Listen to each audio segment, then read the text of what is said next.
football. Proud of you. Good job. My name is Jennifer Sherrill, and I've written a cookbook that's coming out in March. It's called Gourmet Meals in Crappy Little Kitchens. In the spirit of football, I wanted to show you some crappy little kitchen recipes that might be good for a sporting event or tailgating or party.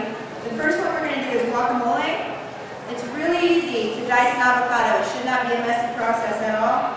What you do is you want to take your knife and run it around the sphere, and the seed might come out right away. All you do is pinch it right off. Otherwise, if it stays inside, you just tap with your knife and twist, and it comes right out. So that should not be difficult at all. And then for dicing the avocado, there's no reason to take it out until it's already diced. What you're going to do is draw a grid. Can you see me? You're going to draw a grid onto the avocado itself. Just be careful not to go all the way through the skin. And so you just hold it in your hand, or if you're not comfortable with that, you can set it on your cutting board. And then just squeeze. It comes out of there in perfect little dice. Didn't dirty a spoon. Only barely dirtied my hands, but that's all part of it. The cleanest utensil in the kitchen should always be your hands.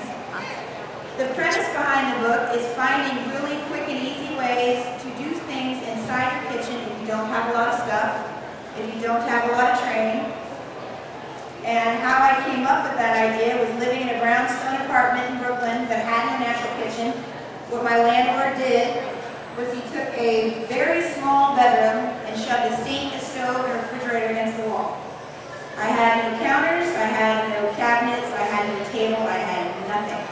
And it's a really great farmer's market nearby. There's all the fresh seafood on Canal Street. I was able to make spectacular gourmet meals anyway, even though I had a crappy little kitchen.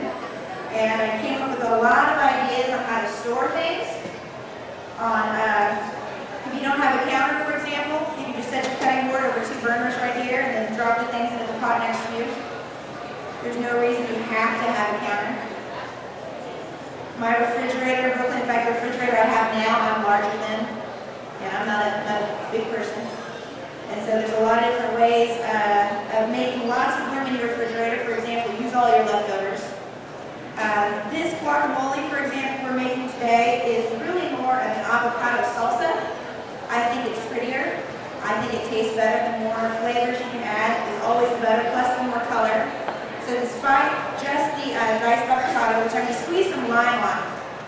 Do use fresh squeezed lime.